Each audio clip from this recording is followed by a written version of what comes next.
I do want to jump in here. A couple things that have come up that we've just been fielding questions on lately. It's just an overview of OASIS Plus. So we are going to just lightly touch on that and why you should be considering this vehicle as a strategic business development move for your company, or perhaps why you shouldn't. And then what you should be working on now, right? This has been out and live since January, mid-January. It's now somehow early April. So just kind of giving you an order of operations as you're maybe getting close to a submission. And then I do want to do just a real quick touch on some of the FAQ that got released back around St. Patrick's Day, right after, I think it was on St. Patrick's Day in March. And just talk a little bit about what they put out. And I will just tell you, there's a lot that has not been answered still. So if you were waiting with bated breath for some clarity, it may or may not be delivered in that document. And then there are some multi-factor authentication changes that are coming up with Symphony itself. So just want to make sure people are tracking that. And then we can talk about tagging and documents. So without further ado, big picture, OASIS Plus is a professional services vehicle, right? And the reason it is significant for a lot of companies is it's run by GSA, right? So with the new acquisition trends and the push to consolidate things under GSA, we do feel pretty strongly that if you're a government contractor, you need to have some kind of GSA vehicle in place because that is sort of been determined as the safe zone for contract cancellations, right? Like GSA is the procurement authority for a lot of things. And we are seeing this realignment back to using GSA to acquire services, products, et cetera, for the government in a consistent way. So that's something to consider, right? I mentioned it's professional services vehicle. The nice thing about this multiple award IDIQ is that it's a multi-agency contract, and that just means that anybody in the federal government can use OASIS Plus to get to you. So really what you're doing in getting yourself on this IDIQ is you are establishing yourself as a pre-vetted vendor and giving the government a repeatable, easy button to push to acquire your services. There are some I don't want to call them downsides. There are some things you should take into account, right? There is a minimum performance where you need to do a certain amount of dollar or certain dollar value of business within a certain amount of time, or you're going to get off-ramped.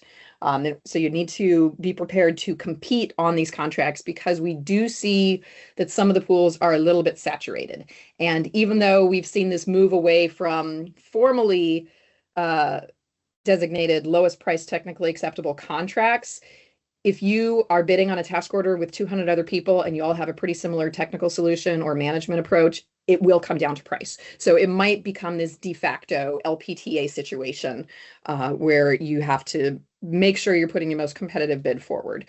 So like I said, big picture, a lot of people can get to you. You become this pre-vetted, pre-approved vendor, and you have a GSA vehicle, and that's kind of why it's drawing the attention of a lot of people in industry. Just so you understand a little bit about the setup, there are 6 separate IDIQs. The unrestricted is kind of what most people think of as it's not the large business, it's the other than small business category, but that's the more unrestricted domain. And then there's set-asides for hub zone, 8A, service disabled, veteran-owned, women-owned small business, and then just total small business set aside. So there are distinct tracks if you have one of those socioeconomic set-asides, which is another reason that it's appealing for a lot of vendors. They are accepting new bids. So if you're totally new to OASIS Plus, that's okay. You can, if you have the credible past performance, you can submit a bid. You'll know in advance if you meet the qualifying threshold. So it's one of those rare kind of mostly knowable things in government procurement where you can tell if you're going to be an awardee or not, as long as you follow the instructions and crossed your T's and dotted your I's, which is one of the reasons we're doing these webinars, because there are a lot of T's and I's to dot and cross as part of this bid. They are also taking domain modification. So if you're an existing contract holder and you want to expand your services, they included a couple new categories with this phase 2 release, and we'll talk about that next. As I mentioned, it's a scorecard. So, you're not trying to persuade somebody with your most compelling writing. You're just trying to prove to them that you have the capability to do the kinds of services that are being procured under OASIS Plus. It's also really appealing for a lot of vendors because they are allowing joint ventures to compete. You can form a team to bolster your score. Contract teaming arrangements are permitted. So there's a lot of different ways in which you can form a team to be competitive on this IDIQ. And then we are looking at this being continuously open now. It won't be open forever, but for now, it's still open. They're still accepting bids. I've not seen any awards, so we don't know if they're grading things as they come in, or if they're kind of holding and doing reviews once a quarter, once a month. I don't know. That we haven't gotten any visibility on that. But it is being run a little bit more like the GSA multiple awards schedule, that, they send out refreshes from time to time, but it's never really closed for bids.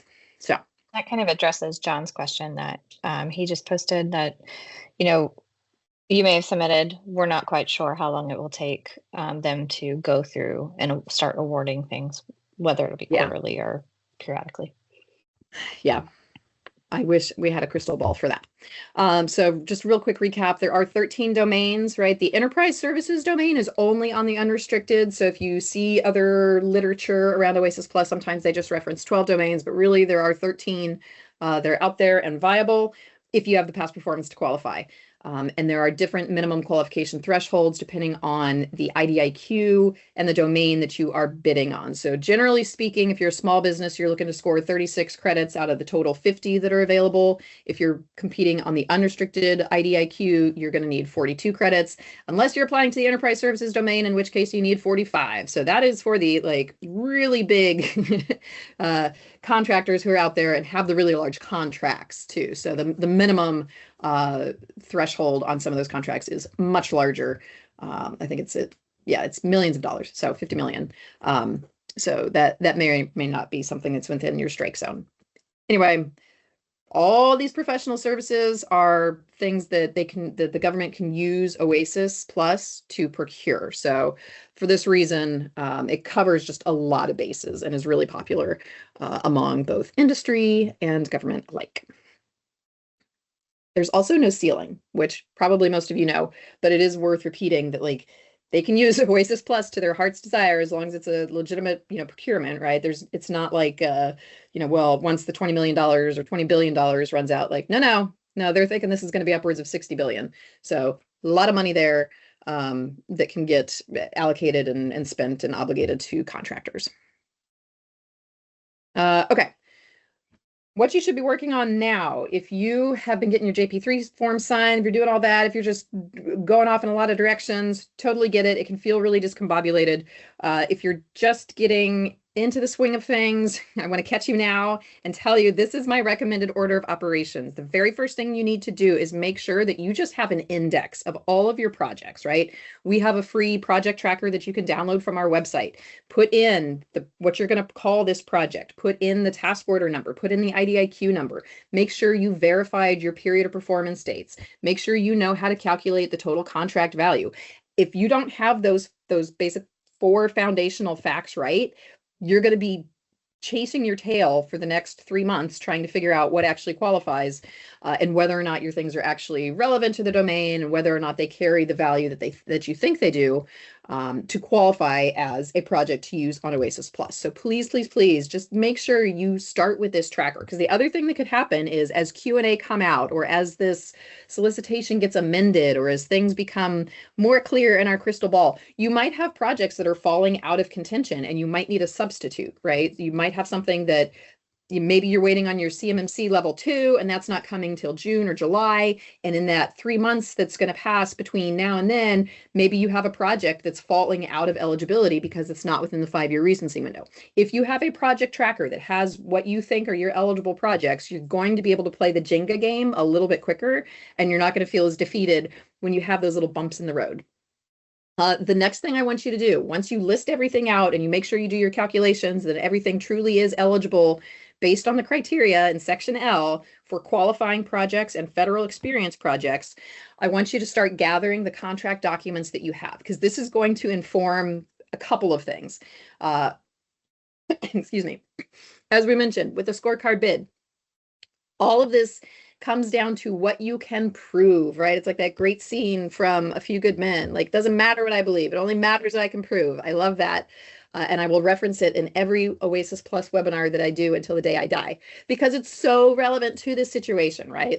It doesn't matter if you thought that your contract included some program management. If there's not a task that you can point to in your PWS, or if there's not a form that you can get a client to sign that says, yes, you did program management, then you didn't do program management. So you really have to be sure that your evidence says what you think it says before you go off and start trying to give yourself points for things. So get your contract award form. This needs to be a signed contract award form. Get your, if you downloaded an FPDS record, if you downloaded the latest one before FPDS sunsetted, may you rest in peace, FPDS, I miss you. Then pull a SAM.gov record, right? It's going to have the same, allegedly, information that FPDS did, but you're going to need some record of this contract, your PWS, your performance work statement, or your statement of work, or if you had something that was like a SIBR, maybe you have your final technical proposal. There's a whole list of qualifying documents listed in the solicitation that you can use to show this evidence, and then get your CPARs. So if you don't have CPARs, you do need to submit a JP6. You're going to have to do, or some equivalent if it has all of the same rating fields, right? You have to have something that proves how well you did the work. That's what your CPARs is for. The reason I want you to get these other documents is because if they don't say what you think they need to say, or if there's discrepancies, you're going to need a JP3. But you may not need a JP3 for every single project. So I don't want you to go fill out a form unnecessarily. But again, because this is evidence-based, right? Like, get everything organized that you think you might need, and then use the JP3 to absolve any problems with your evidence that might exist, right? So that is your get out of jail free card in many circumstances for your evidence, but it's not the only thing you need. You still need these other documents, and it's going to make your life a whole lot easier when you go to actually do your scoring and do your Symphony uploads. So again, before you start tagging onesie twosies, get everything together in one place, take stock of what you have, take stock of what you need. And the next thing you're going to do is you're going to start tagging your documents with your qualifying project and your federal experience project data. I don't know if this is a good time to take a little side quest into tagging the documents. We actually have, so I'm going to recommend a few things here. Number one, if you've not registered yet for Symphony, you absolutely need to do that, because there's kind of two sets of tags. There's the tags that you need that Symphony tells you when you enter your project documentation. So this would be things like POP, period of performance, right? You're going to have to there's fields in Symphony where you put your start date, you put your end date, and then your document needs to be tagged with POP. So there are some given tags that are going to be consistent in every single bidder's proposal. Then when you get to the proposal side of things, you're going to have to tell Symphony, like, okay, I am using this project as a qualifying project. Here are the files I want you to look at, and here is the tag I have used for anything that makes this a qualifying project. And then you're going to tell Symphony, the tag I used is bleh, or you can look in this section of the document to find it. I think the most straightforward thing to do is to use a really disciplined tagging system and not tell Symphony, like, look, on page 13 in paragraph 3. Like, I think that just gets really wonky if you're doing a bid that involves more than 4 projects. So we do have, I think Kiley, we can publish or send to the people who've dialed in here my like kind of index of tags, but just know that you have the discretion as a bidder to modify these as you need to for what makes sense for you. But really what's going to inform what you need to tag is the domain that you're applying to and how you're differentiating it in your projects. And that's why I want you to log on to Symphony so that you can actually look at, like, okay, here's the fields that come up in Symphony under the logistics domain.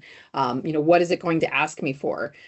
Facilities is another one that's got some really bespoke requirements where you have to tell it, like, here are my functional experience tags within facilities, and I'm taking credit for HVAC, or I'm taking credit for plumbing, or I'm taking credit for whatever, one of those six areas was. So we'll send out our index.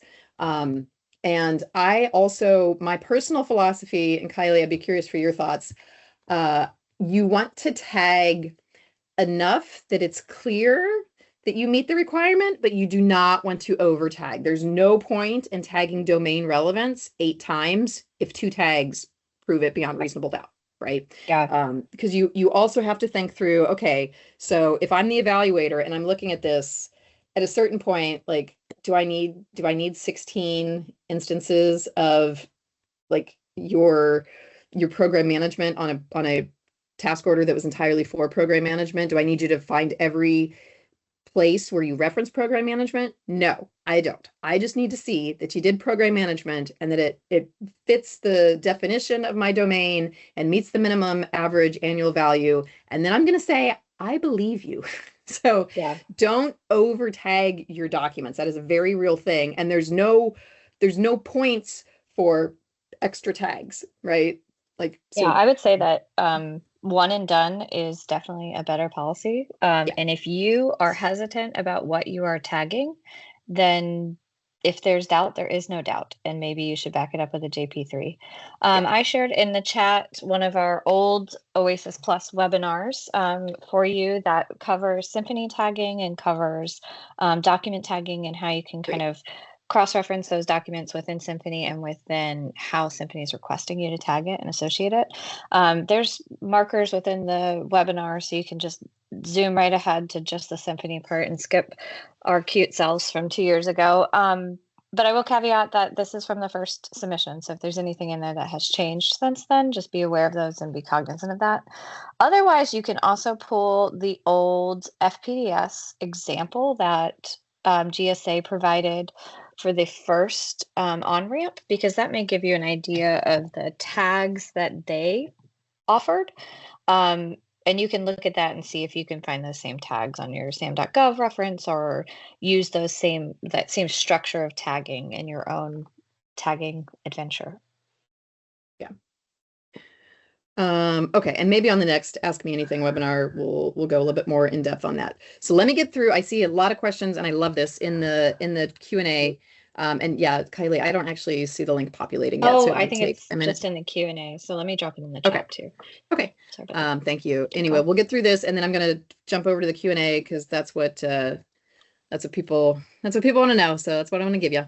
But anyway, the other reason I want you to tag your documents before you fill out your JP3 and your JP6 is, number one, you need consistency. Number two, when you send those out to the client, you're going to have a whole lot easier conversation if they say, hey, what do you mean you did program management on this? And you can pull up your PWS and the things that you've tagged and say, this is what the JP5 says around what the definition of this domain is. This is where I see this in my statement of work. And here's how I've defined, or here's my 1,000-character narrative of how I've determined relevance based on the evidence. So we want you to do your due diligence and your homework, right? Show your math, and then go talk to your client, get your signatures, and then go from there. And then while those are out, the other reason that we're doing this order of operations, while things are out for signature with your clients, you can be working on your professional employee compensation plan, your uncompensated overtime policy, or you can, figure out your facility clearance and your CMMC certs and make sure you have recent copies of all of those, and you can populate those sections of the proposal while the other stuff is out. So you can just get a little bit of efficiency.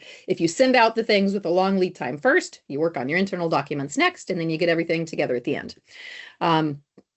Only start populating projects in Symphony when you have all of your documents. Someone is not going to do this and they're going to miss a field because they're going to say, I'm going to remember that I need to add my JP6, and they're going to forget to do that. And then their whole QP is going to get thrown out because they don't have a record of past performance. So the best thing to do is build yourself a little file tracker and say, all right, for this QP, here are my 5, 6, 7, 8 files that are associated with it. And here's the file titles. Here's what I've named everything. And then you're going to do 2-person integrity when you go to submit. And you're going to say, all right, have I uploaded? I think I should have 7 files for this project. Do I see 7 files in Symphony? Yes. Great. Right? It's just another little checksum that you're building into your process for yourself. Okay. So yeah, don't know how long they're going to take to respond to these. Okay. So it's an interesting question about the light median level of points upon submission. Don't know. They haven't really released any stats on, hey, most bidders are coming in right at the qualification. Most people have a buffer of X many points, because it kind of doesn't matter, right? Like, qualified is qualified with OASIS Plus. We do recommend, as you're doing your scorecards and your self-scoring, if you can give yourself a points buffer, you should do it. This is not an exercise in like, hey, I don't want to bid until I get 48 out of 50 credits. But it might be a situation where yeah, it's a better idea to go in with 38 or 39 credits if they're there in your documents, just in case something gets, discounted, or they don't agree with your validation. But yeah, I don't have any data about what the median score is on that. Okay, so sam.gov does not have a way to export an FPDS file or a report in such a clean way that the FPDS did. So what I've been doing is I pull up the record for the task order or the contract, I select print record, and I scale it down to 50%, and that tends to be about a 3-page record. And that's about the best way that I've found to do it. I don't know from a UX UI perspective if that's something that they're developing.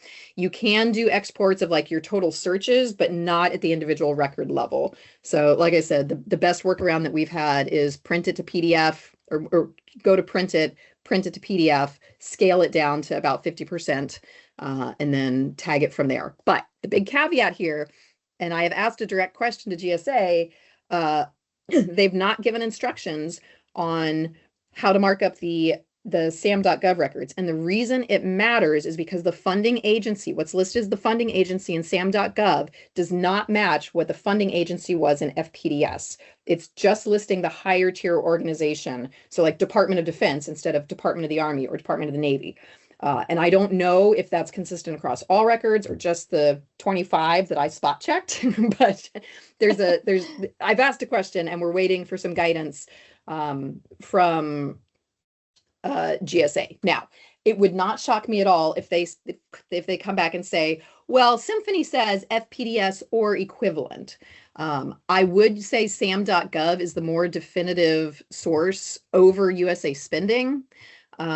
Just because everything USA Spending is supposed to be pulling its data from what used to be FPDS and now resides in sam.gov. So sam.gov is the base layer and USA Spending is a layer on top of that. So I think in going to sam.gov, you're getting closer to the ground truth of the data, which is why I would recommend that over USA Spending. But we don't have clear guidance that says one is more wrong or more right.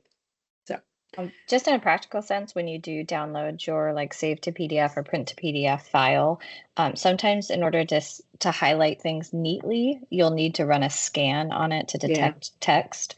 That just makes it less like you were shaking as you were highlighting things, and it lets you just highlight the numbers rather than the whole section of your document. Yeah. And no, you don't. I haven't heard of anybody getting rejected because they over tagged. There just might be some groans from the evaluation team as they're going through yours, but no, I don't think it's more about the efficiency and giving them enough to make their decision, but not too much to be overwhelmed. Because the other thing, and I know it's a done deal, so I'm not trying to make you feel bad if you've already submitted and you had a lot of tags. Quality, right? So you just want to make sure, the other reason we talk about not over tagging is because you don't want to inadvertently create more doubt in the things you've tagged. Because if you say, well, this up here was program management, but this down here, which really doesn't sound like it, is also program management, but less like for sure program management. So if you've introduced any doubt in the things that you've tagged, they might look closer, right? So if you just have one, like Kiley said, one and done, right? If it wasn't good enough, it wouldn't be the minimum. Is what I used to tell myself on the PRT with the push-up scores. Yeah, right. But D for done. So yeah. Okay. With the FAQ, these are out. I do want you guys to take a look at these and just make sure you're not hallucinating anything that isn't there in what they've answered, right? Real quick, I just did see that follow-up. Do you need to tag the mods as well? It really depends on what you're telling Symphony that you're using as evidence. So you might tag a mod if it extended your period of performance end date, right? But you don't need to tag your total contract value in 6 different places. You just need one ground truth source for that.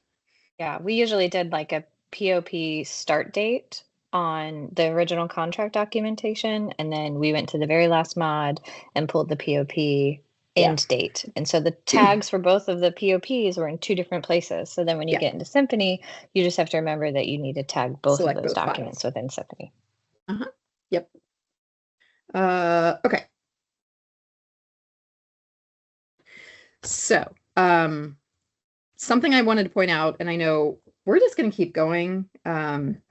So, so if you can stay with us for beyond the 30 minutes, great. If not, no worries. We're gonna go as much as I can here. So they did ask in the Q&A, can we use the JP6 forms for the phase 1 submission? And GSA basically said yes, but some things have to apply, right? You need to make sure that the project still qualifies, that the rating is still accurate, that the point of contact information is still valid for verification purposes. This one's really important. So there are circumstances in which maybe you got stuff prepped for phase 1 and you may have even used that project, but now you want to use it in a different way. Some things may not require rework, but it really depends on what you're using as evidence and if the project has changed and if the people have changed. And I bring that up because the question immediately preceding this was, what if the contracting officer, the core or the coder is no longer employed by the federal government? Can they still sign your JP6? And we can extrapolate a little bit here that it's also referring to the JP3. So if you're trying to get a government signature for something, do they have to be still a current employee? And GSA said, well, yeah, it's implied that they do, which is, hey, maybe we could just put it in black and white so nobody's having to make assumptions or imply anything. But maybe that'll come out in the next amendment. So this is really important that, yes, they are looking for a current employee with cognizance over your project. And we just want to foot stomp that because that's a question that has come up. The other thing is in question 38, I think they actually had an error on this one because basically somebody said, can you use a QP that we submitted previously in Symphony? Can we reuse it for a new domain without a documentation change if the period of performance is still correct? And they said, yes, but don't use it in more than one domain. And but that was the heart of the question. So I think what they meant to say was you still can't have a project appear in the same domain, in the same solicitation, right? So if you used something, again, there have been so many questions asked about this and none of them have been answered cleanly, but the general assumption is that if you use something for M&A in phase 1, you're not supposed to be using it for M&A in phase 2 if you're applying to the same IDIQ, or if it was used in another proposal for that. So more to follow on that, but I did just want to point out that I think they didn't explain what they thought they explained with that text there. And then, is it mandatory to provide both COs and verifying government employees' phone and email on the JP3? This is really, really important. You have a little bit of leeway in the JP6 in terms of who you get to sign. That just needs to be somebody with cognizance, like official cognizance over your project. But on the JP3, you still have to provide the contracting officer's point of contact information, even if they don't sign. So if the CO is unavailable and the best you can do is the core, you can have the core sign it, but you better populate that CO's information block with the contracting officer's information. So don't get thrown out because you had the core sign and you didn't include the email and phone and the name of the actual CO. Okay, and then real quick advisory that the multi-factor authentication that you get on your text, when it says, oh, you're trying to log into Symphony, here's your 6-digit code, that is going away. Everybody needs to switch to the Authenticator app. They put out a notice in the Interact community. So if you're not a member of that, we highly recommend joining and subscribing. Otherwise, it's pretty straightforward. You can log into Symphony, go to your, I know this is so teeny tiny, I'm sorry, guys. Go to your account, and in your credentials, there's a little QR code that you can scan to update your MFA verification method. So, yeah, all right. And then thought you had all of your, sorry, I'm jumping back to that. Thought you had all of your evidence together. When we started entering in Symphony, became confused regarding what evidence should go against qualifying project. So the things that prove it's a qualifying project are those 5 factors that we've talked about before, right? So it has to be the right type of contract, the right type of project. So you need something that says, this is a task order, under FAR Part 36. The other thing you need to show is that it's within the recency period. You need to show that it meets the average annual value. You need to show that it was a contract for services, and you need to show that it had a positive record or past performance. So what we recommend doing is you've probably already tagged things like the value and the POP and the past performance. So just add QP to all of those tags, and then your tag becomes QP. So when you go to say, hey, I want you to count this as a QP, You can tell Symphony which files to look in. And then when you go to claim domain relevance, because remember, you could have a qualifying project that is not a relevant qualifying project in a domain. Maybe you just had one that was super complex and really large and just hit all of the scorecard areas because you had all those LCATs and you had Surge and you managed teammates and you did clearances and you did all those things, but it wasn't relevant to T&E. Maybe it was something for M&A. So you might be in a situation where every project is a QP, but not every project is a relevant QP. So in many cases, what's going to be different in those is not the files that you're citing. It's just going to be the tag that you're referencing.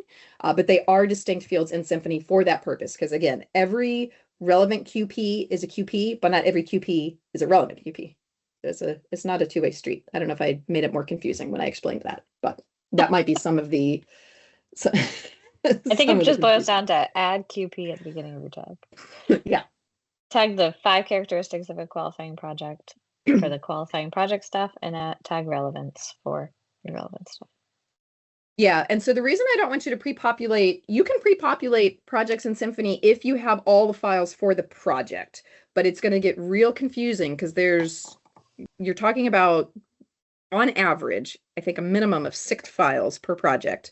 And so if you don't have everything back at the same time, it just gets really difficult to track what you cited and what's actually still up to date. Because when you go to enter your projects in Symphony, you're supposed to be saying, my POP is this, and here, like, you have to actually type in the dates. You have to type in a value. You have to type in what your past performance rating is, right? And so if you leave any of those fields blank, you're just opening yourself up to a real QC problem prior to submission. So we just recommend holding on things until you have everything together and ready to upload, and then you'll get into a flow. But yeah, because you have to give them the answer to the test and where to find the answer to the test at the same time, we just want you to do those 2 things in sync.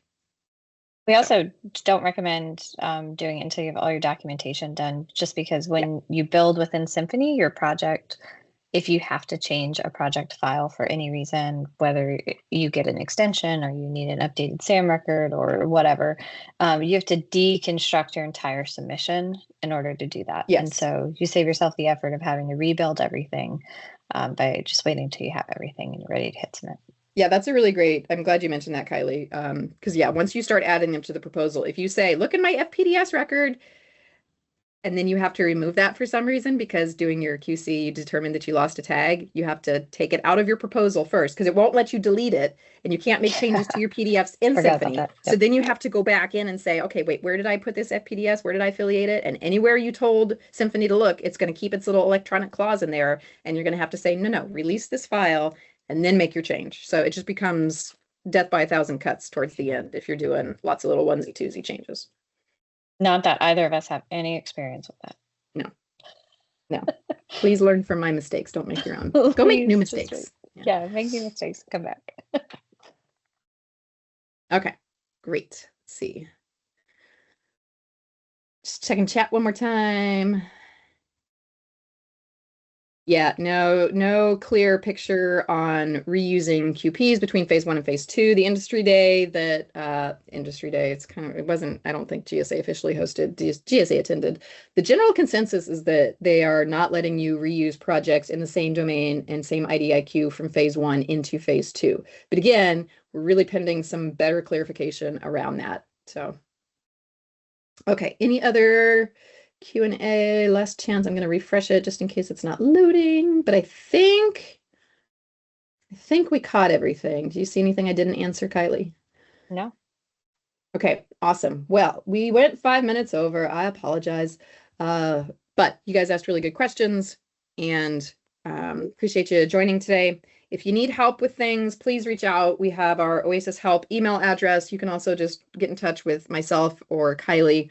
We'll do a real quick consultation, and if you need additional assistance, we can get you set up with that as well, because we know that this is a very meticulous process with a lot of nuance depending on your particular bidding situation. So, and if you are an OASIS Plus kind of person and you think you might be a MAPS kind of person too, I'd love for you to join me on Friday for our MAPS webinar. It was released on April 1st, which is pretty funny, and it's due May 1st. So we'll talk about what the final looks like and how you may be a good candidate for that. I think it's Oasis Help at Trident Proposals. It is. I'm putting it in the Cool. proposals, if I could spell proposals correct.com. Here we go. Yeah. Oh, you beat me to it. Okay. Well, we both posted. All right. All right. Thanks, everybody.